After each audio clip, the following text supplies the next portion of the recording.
लोग कहते हैं कि राजनीति में सर गिने जाते हैं।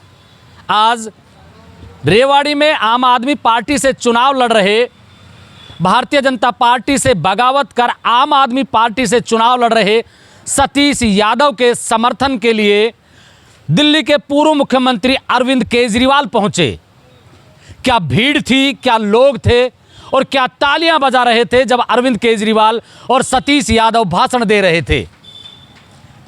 मैं दक्षिणी हरियाणा की रेवाड़ी सीट की बात कर रहा हूं और दक्षिणी हरियाणा में परसों गृह मंत्री अमित शाह हरियाणा की अहिरवाल बेल्ट को साधने के लिए रेवाड़ी में सभा करके गए थे। अगर दोनों सभाओं का तुलनात्मक और सरों की संख्या को गिना जाए तो आज संख्या बल और सरों की संख्या ज़्यादा थी बजाय अमित शाह की रैली के, क्योंकि जब देश का गृह मंत्री अमित शाह कहीं रैली करने के लिए आता है तो एक लावा लश्कर और हुजूम के साथ में रैली की जाती है। भारतीय जनता पार्टी का एक कैडर बेस है, भारतीय जनता पार्टी के कार्यकर्ता हैं और केंद्र और 10 साल से हरियाणा में बीजेपी की सरकार है।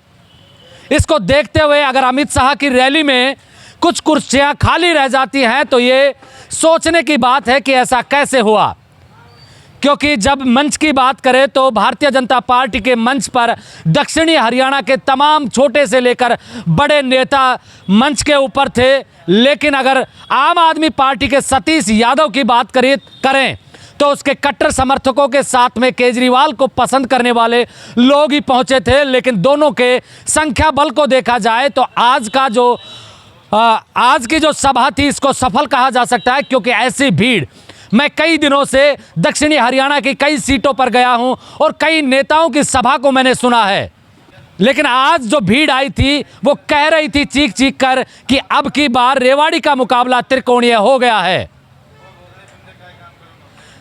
दूसरी बात करें कि भारतीय जनता पार्टी से चुनाव लड़ रहे लक्ष्मण यादव की। लक्ष्मण यादव कोसली से विधायक हैं और अब भारतीय जनता पार्टी ने यहां से पूर्व विधायक रणधीर सिंह कापड़ीवास, सुनील मूसेपुर और कई लोगों की कंट्रोवर्सी से बचते हुए लक्ष्मण यादव को कोसली से रेवाड़ी शिफ्ट कर दिया है।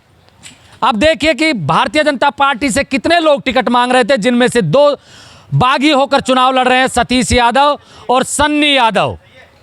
और भारतीय जनता पार्टी से तमाम वो चेहरे जो टिकट मांग रहे थे, चाहे वो रणधीर सिंह कापड़ीवास हो, सतीश खोड़ा हो, सुनील मूसेपुर हो जो राव इंद्रजीत सिंह के बेहद नज़दीकी माने जाते हैं, वह लक्ष्मण यादव के पूरे चुनाव प्रचार से दूरी बनाए हुए हैं।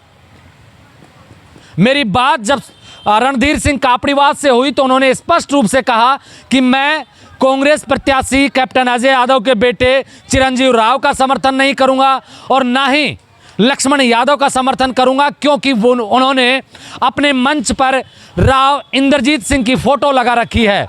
इस बात से खफा होकर पूर्व विधायक रणधीर सिंह कापड़ीवास इस चुनाव से नाराज हैं। और आप सोचिए कि जब नेता खुलकर अपनी पार्टी के लिए प्रचार नहीं कर रहे होते हैं तो उनके दिल और दिमाग में क्या चल रहा होता है।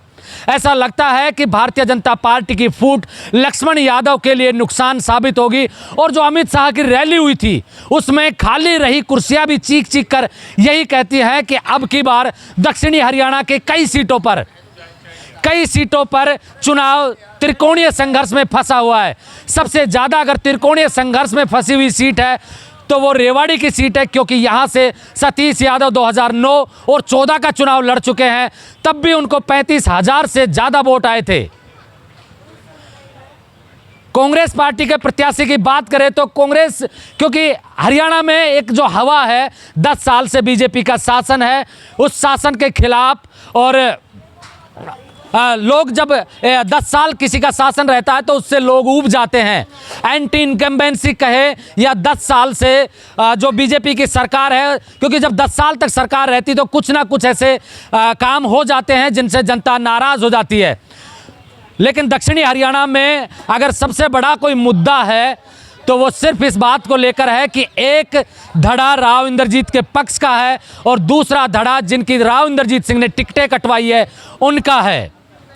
अब सबसे बड़ी बात यह है कि रेवाड़ी में आज अगर अरविंद केजरीवाल की सभा की बात करें तो सभा चीख चीख कर यही कह रही है कि यहाँ मुकाबला अब कांग्रेस और आम आदमी पार्टी के बीच में बनता हुआ दिखाई दे रहा है। जब केजरीवाल बोलने आए तो उन्होंने सीधे सीधे किसी दूसरे व्यक्ति का नाम ही नहीं लिया। अरविंद केजरीवाल का सीधा सीधा टारगेट देश के प्रधानमंत्री नरेंद्र मोदी होते हैं। उन्होंने अपने भाषण की शुरुआत सिर्फ इस बात से की कि आपको पता है कि मुझे मोदी जी ने जेल में क्यों डलवाया।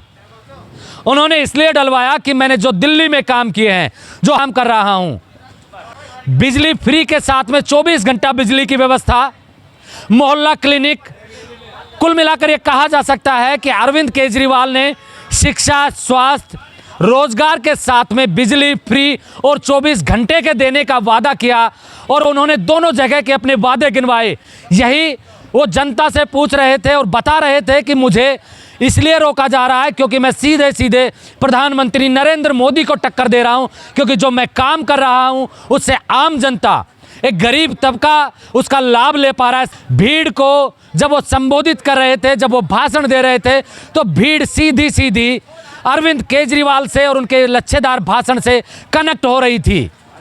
लेकिन आज की सभा और आज की भीड़ ये बता रही है कि यहाँ का चुनाव ऐसा लगता है कि त्रिकोणीय संघर्ष के साथ साथ कांग्रेस और आम आदमी पार्टी के बीच में बनता हुआ दिखाई दे रहा है। क्योंकि अमित शाह की फ्लॉप रैली तो नहीं कह सकते, लेकिन वहां खाली पड़ी हुई कुर्सियां ये कह रही है कि अब की बार यहां का चुनाव दिलचस्प हो गया है। हालांकि कोई भी दावे के साथ ये नहीं कह सकता कि रेवाड़ी में विजयी कौन होगा। ये तो 8 तारीख को जब मतदान की पेटियां खुलेंगी, ईवीएम खुलेंगी, ईवीएम की मशीनें खुलेंगी, और जब तक चुनाव परिणाम का अंतिम रिजल्ट ऑफिशियल रूप से घोषित नहीं हो जाता, तब तक कोई भी दावे के साथ ये नहीं कह सकता कि रेवाड़ी से कौन चुनाव जीत रहा है। आप मेरे साथ देख रहे हैं ब्लैक एंड व्हाइट सच। मैं महेंद्र यादव। जय हिंद, जय भारत।